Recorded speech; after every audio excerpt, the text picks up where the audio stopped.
was taught, don't stifle that, expand on it. And he found his identity with that because that was just a natural impulse as a kid. It was really that feeling of like, I get it. Do you have I'm support? only going to watch that guy if he's on stage because there's nothing touching him. He is solid, wildly entertaining.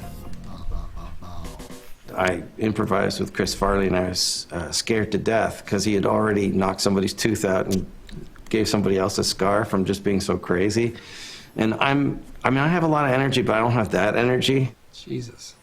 Right before he'd go on stage, he'd drop his pants and just pull him up at the last second. So you're standing behind him because if you have to go out next, you get that view. It was a very beer-soaked culture in the improv world. You know, we all drank too much. Parties were usually involved way too much beer drinking and things like that. One time he showed up. He was pretty well lit up. So I was like, my God, you can barely talk. Are you all right to go on? He goes, I go, you shouldn't go on stage. Went on stage, was crystal clear as a bell, made everyone laugh, hilarious. Went back into the backstage, was like, oh God, oh my God. I'm like, how the hell did you just do that? But he did push it. He did push it, as John did. He had automatic charisma like John, you know. He was a light, you know. Heads would turn when he came into the room. Chris loved and idolized Belushi, but he never imitated Belushi. In the same way that a Keith Richards might emulate his old blues heroes, but never really sound like them, he took what he loved about them and made it his own. I got hired for Saturday Night Live, and they said to me, you know, who do you think is good there? And I listed a whole bunch of names, but the first name I said was Chris Farley. Come on. It was undeniable. You couldn't stop Chris. He leaped over everyone, and he should have. And everybody recognized it, even if they resented it a little. You know, it was very clear. Yeah, of course, you know. He was one of the people we'd heard about, and you could tell how much he loved to perform. This incredible sort of generosity of spirit, and also just a kind of innocence. I used to say that he was the child that Dan Aykroyd and John Belushi didn't have. There was just a joy in what he was doing, so you're always drawn to that. Well, I knew I was bringing him to New York.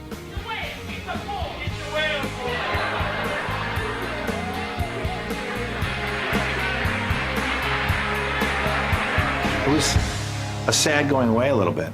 We were happy for him, but we were also a little nervous, like this poor little kid from Madison gonna go to New York City, which he'd never been to, and be on a big TV show. It's kind of a lot for him, and it was a lot for him. He was scared.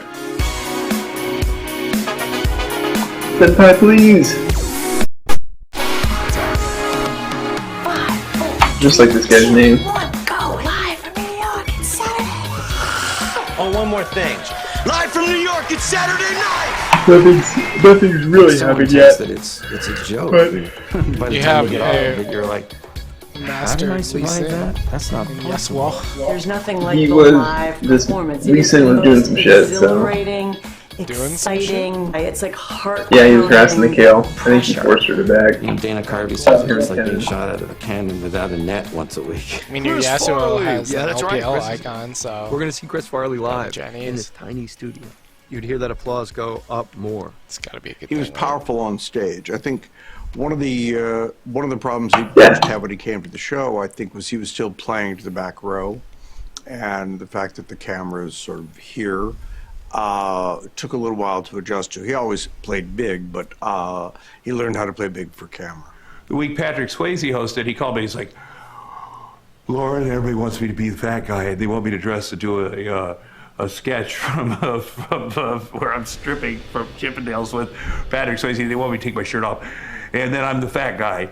What do you think?" I mean, it's just embarrassing. And I was like, well, if you do that and you are the funniest fat guy ever, then you should do it.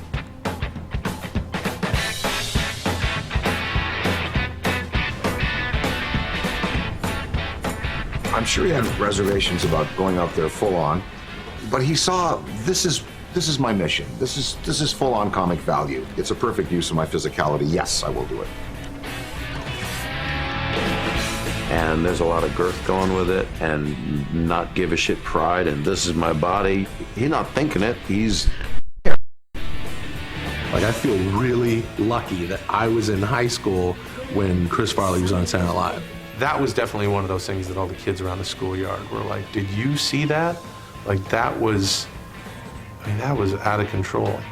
Even just like as a fat kid, it's like, oh, he's my hero. Like, he took his shirt off on national TV, and he's as good a dancer as Patrick Swayze is. Well, things are definitely happening. The fact that you Jan Hooks and Kevin Neal and Mike Myers sitting there like watching as if they laugh, that sketch goes poof, goes away. I'm doing this, I'm doing a lot of this.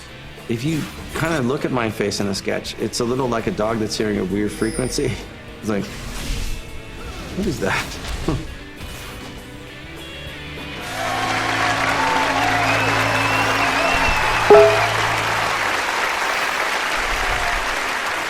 Thank you, Hadrian. Barney, if you could just give us a minute, we'll have our decision.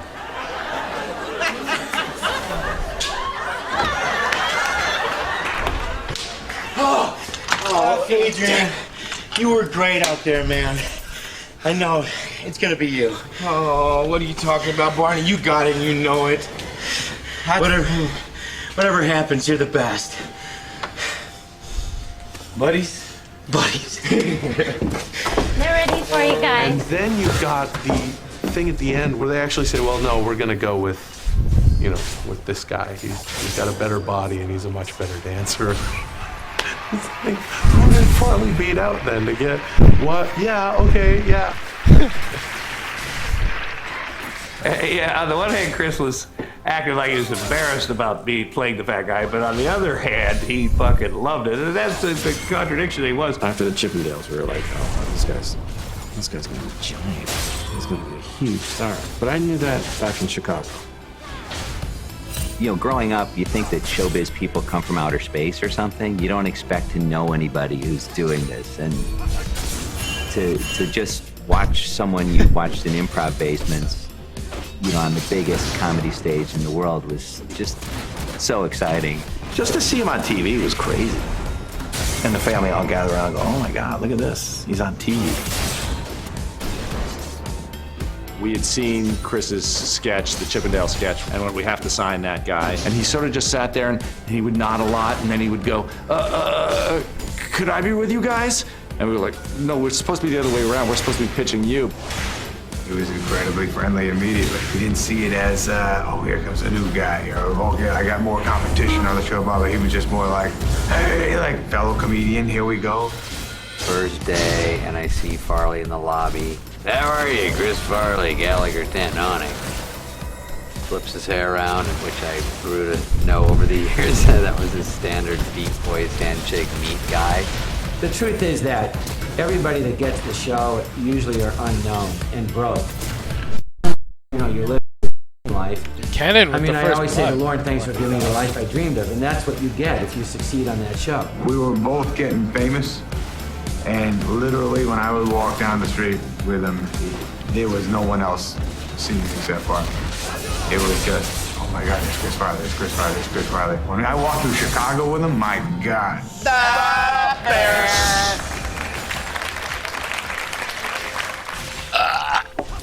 That was me. Very nice. All right. He was 100% believable playing the biggest character. You always were like, yeah, I believe this guy. I believe this guy's real. Okay. No problem, just having a heart attack. He'd be pounding his chest, you know, having a heart attack in a hula skirt, and you're like, yeah, that could be a real guy. By the way, I should mention that Todd was kind enough to show up today, even though earlier this week he had yet another heart attack. Yeah, well, the doc says that I got a small piece of Polish sausage lodged in the lining of my heart. One of the funniest lines to me was like, how many is that, Todd? How many heart attacks is there for you, Todd? That makes a baker's dozen for me. He didn't do a ton of prep. He just goes, yeah, we'll figure it out. And there's just only X amount you can be taught. And then there's a guy that like that walks in and you go, oh, he skips it all. It works. Bolsa, bolsa, bolsa, bolsa, bolsa, bolsa. Yeah. Bolsa, bolsa, bolsa.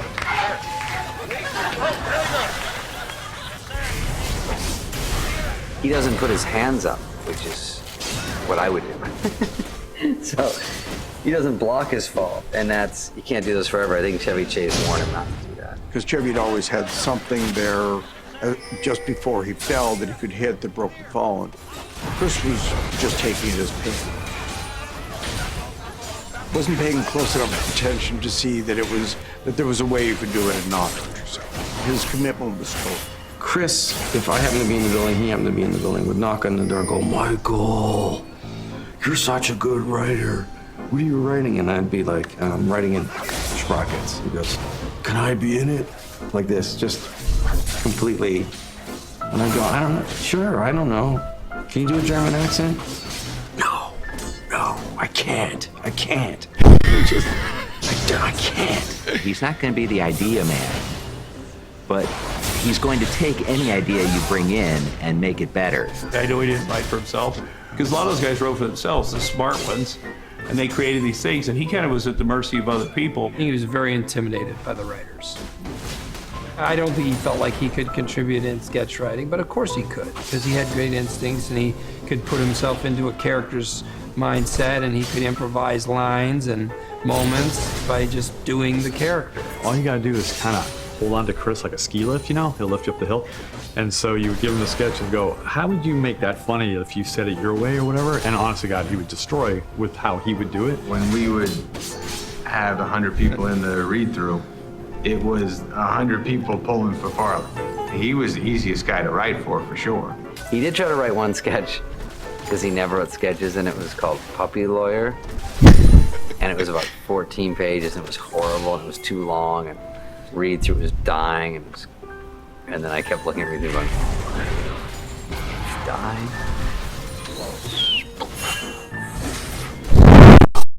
And he grabs really hard when he gets nervous. I'm gonna get in trouble. And then after that, I would say, I'm working on Puppy Lawyer. Your Honor, arf, arf.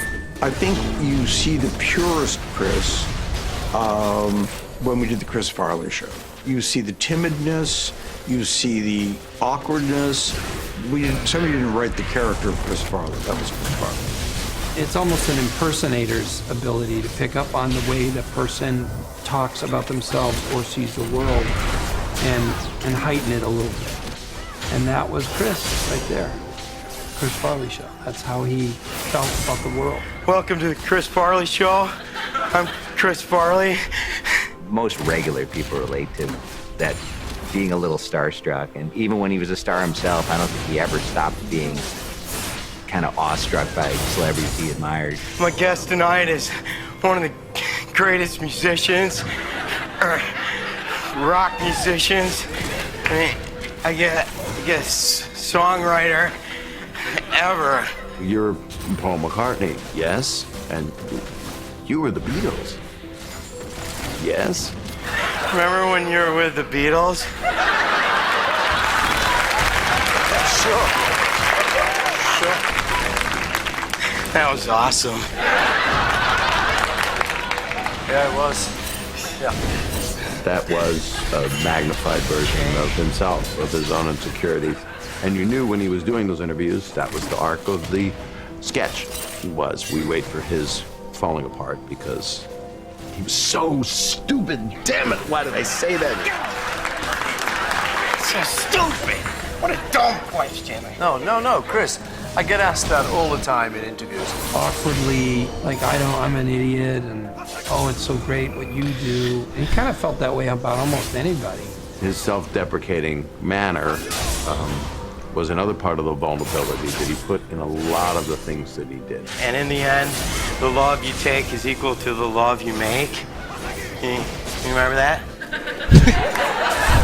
Yes. Is that true?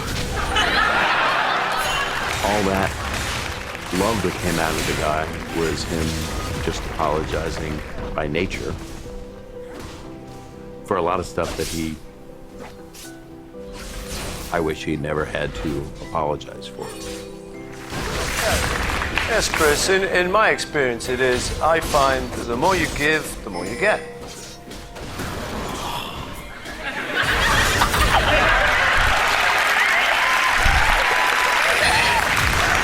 I'm stars would come on the show on Saturday Night Live, the hosts, they would just out loud just go, I love you. You're the best. I watched the show because of you. You know, we'd all be like, that's funny, man. We all love Farley. When Christian Slater came, he had his hair greased back. He goes, Christian Slater's cool, which he said about every single host. He started combing his hair back, and I go, oh no. Is it single, white, female? He goes, it's cool, man. Every host was like, please put me this kid with that guy. They just loved being around that energy. He was sort of nervous outward, so he would try to show off a lot, try to be funny all the time, and that was his way of flirting. I remember he's walking around with a Diet Coke, and I think Glenn Close was there talking. I could see him looking, and she was all talk to you later. He goes, yeah, okay. And he goes, and he chugged the whole diet, and she goes, okay. She walked away, and I go, well, was that, are you showing off? And he goes, yeah, I chugged the whole thing. I go, and who cares? And he's like, shut up, dude. That was like his Achilles heel. You know, anytime you're in front of a girl, he was very bashful. Chris was very attractive to women, very attractive, and had some of the most beautiful women in Hollywood who would come by the set to visit him because he was nice to people. He was nice to everybody. He was funny, he was sweet, and he was a gentleman. It starts with that genuine expression, that sincerity here that was so attractive, and then his power and his strength. He had an incredible masculinity at the same time.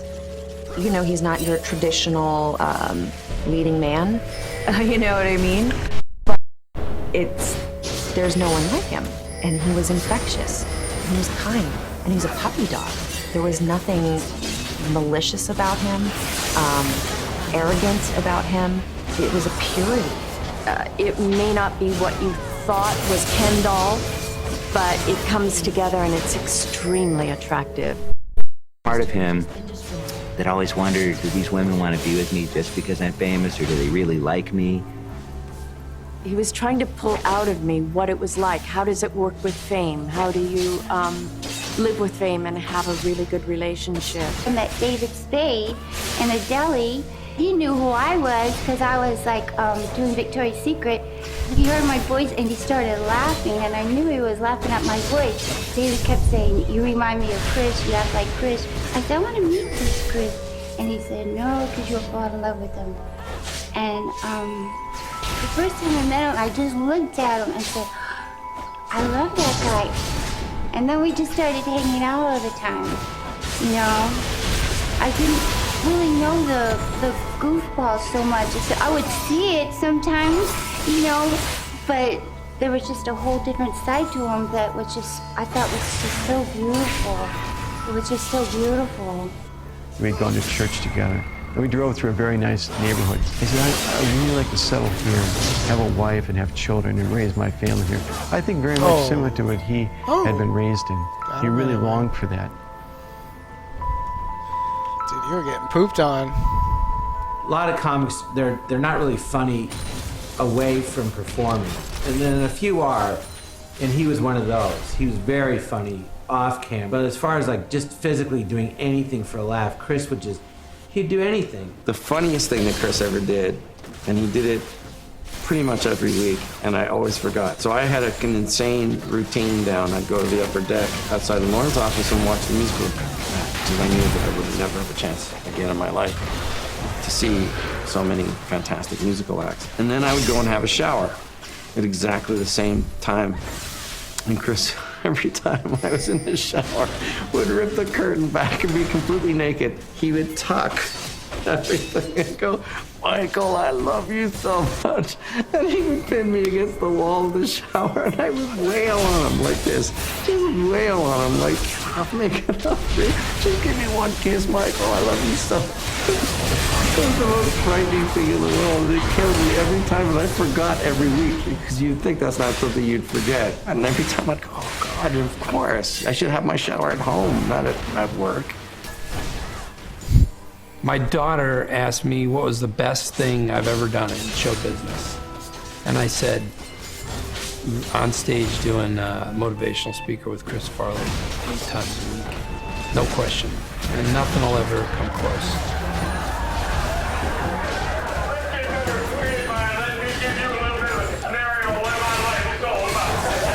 Second City, people would come in, like waiters and waitresses, bartenders, staff, that would come in at like 9:18 because they knew that's about the time motivational speaker was coming on at Second City.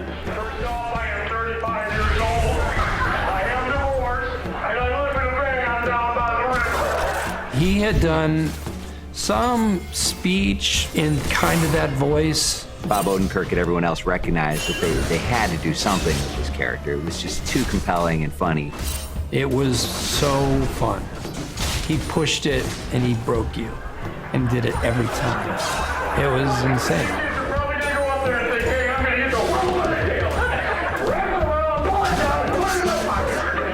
I thought, what if the guy is using himself as an example of why not to do it? Because look at me, because look where I am. He is still the worst example.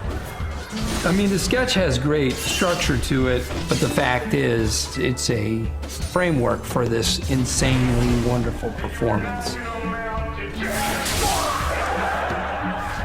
It was a grand slam every single fucking time. It was nuts, nuts.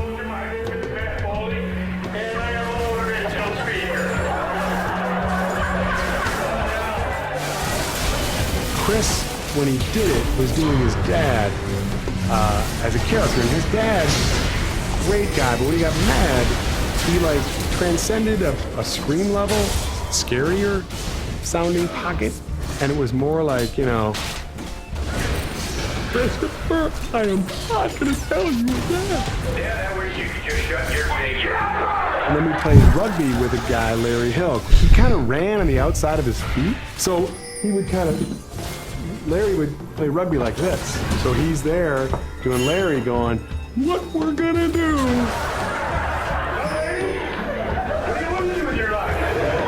He took what he loved about them and made it his own. You tell me there's a real Matt Foley? I did not know that. I did not know that. It's someone's unfortunate position to be like, oh, I'm on TV now. I am the Matt Foley. It's the height of my career, living in a van down by the river. Caught a lot of questions in the last 25 years about that. He would often name or rename his characters at Second City after friends that he would spot in the audience. And in that case, the name just stuck. And he comes out, my name is Matt Foley, and does that bit. And I just kind of sunk down in my chair a little bit and said, oh my God, where's this going? He told him, apparently, I'm never changing the name. You know, he's always going to be Matt Foley.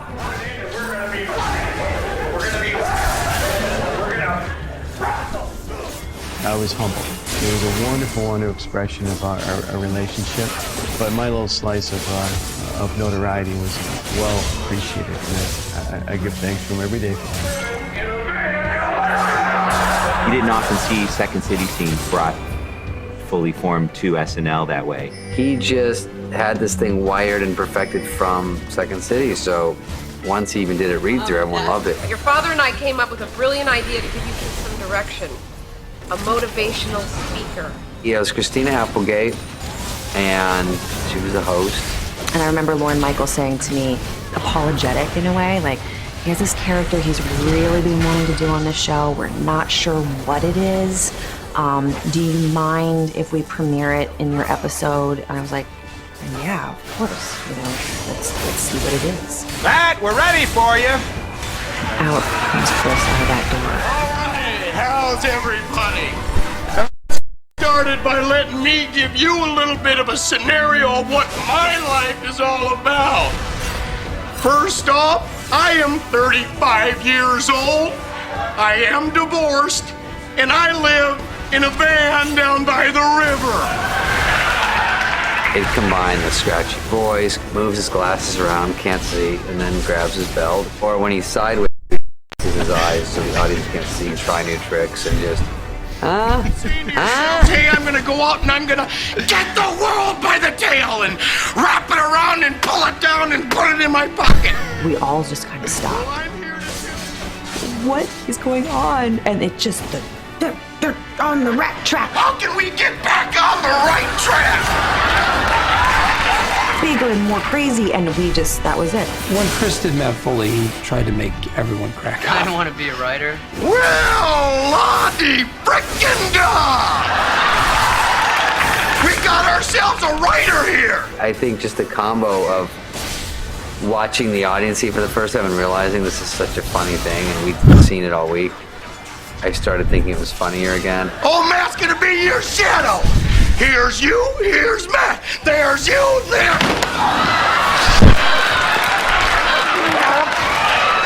Whoops-a-daisy.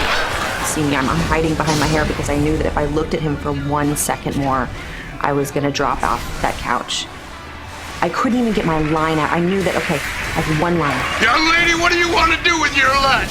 I want to live in a van down by the river. It's the only joke I had in the whole thing.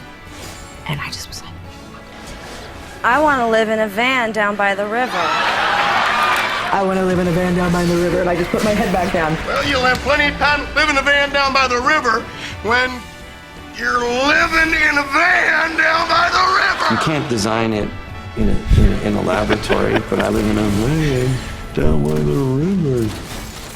First time I heard it, I was like, that's yummy. I know that one. He made my whole body go into convulsions of joy. Was more scared of getting in trouble. I did not want to get yelled at by Lauren. I wanted one more reason to get rid of me. From what I've heard, you're using your paper not for writing, but for rolling doobie. You're gonna be doing a lot of doobie rolling when you're living in a van down by the river. It just was thrilling. It was like watching Evel Knievel, you know? You just kind of couldn't believe it. We knew that we were in the presence of something that was pretty great. I don't think any of us on that day knew that motivational speaker was going to become such an iconic character for him. It was an incredible moment, though. It was pretty cool to see that happen. I don't give a rat's behind because I'm moving in. I'm sick and tired of living in a van down by the river. I mean, he lit up a room. And Chris did everything to excess. He was your friend to excess. He loved you to excess. He was kind to excess. But when it came to, you know, drinking and other stuff, Chris got caught in a world that I don't know if he could get out of. Chris was one of Lauren's favorite performers and one of his favorite men, and truly, truly loved him. Lauren was never concerned about, you know, assisting Chris in his artistic ability. He was more concerned about the lifestyle. There was some part of him that clearly trusted that if he was a little bit fucked up, that it would be all right, or that it would be, maybe that was where the magic came from. Chris and Lauren had a father figure kind of. Lauren was always worried about Chris, and he looked out for Chris a lot. You know, Lauren was very good to Chris, and Chris looked up to Lauren. When he got to SNL, whatever track he was on as far as, you know, any drinking or anything like that, that was just sort of set in line. And so all the wheels were in motion by the time we got to him, you know. It's just hard to deal with, and not everyone's that stable. I'm not, and it's very hard. So many comedians have low self-esteem, feeling like, well, if I'm not making people laugh, do I really deserve to be here? He was this boy that wanted to do good. He wanted to impress his dad and his mom and his family so much. But then there was this other side of him. So his whole life was this constant battle. Bars filled from ceiling to cash register full of booze. And he goes, Johnny, don't you ever look at that and just want to drink every single drop of all that stuff right there? And I go, nope, it didn't really enter my mind, Chris. Very sweet guy. Before midnight, He was as open and like a 6-year-old as he was dark. And the darkness was compelling, but not something you want to really be around. When he would get super messed up, he would pull away a little bit. Everybody's on my ass, I'm be by myself. I got the exact drugs I'm gonna do, and then I'm gonna get it together, which is just not the way it goes. The way it goes is you get messed up, then you really, you know, you call your buddies. When you're jumping up steps in the showbiz ladder and you're leaping over everyone around you, and everyone around you is going, you better watch out. Some part of you has to be going, no, you better watch out, because I'm kicking ass every day. I kind of grabbed him once, and I just took him, just with all my might, I just took him behind this curtain and after the thing, and I said, dude, what the fuck? Seriously? And then you get very, Michael, I'm sorry. I'm sorry. You're right, you're right. I said, seriously, dude, what the fuck, you know? There came a point, certainly, there came a point in his story where he gave credence to everyone's warnings and worries. The thing he loved the most was doing the show, so taking it away from him, we sent him to a very sort of tough place in the South, I think in Alabama. And that period was really hard for him, but I think it also, he came back much clearer and determined that that was never going to happen. Hey girls, I miss anything? Nothing. Chrissy's being stupid again. God, I love these fries. If you love them so much, why don't you marry them? Can I have some? Sure, Cindy, go ahead. Oh God, these are good. Cindy, can you leave some for us? I thought you were trying to lose weight. Lay off me, I'm starving.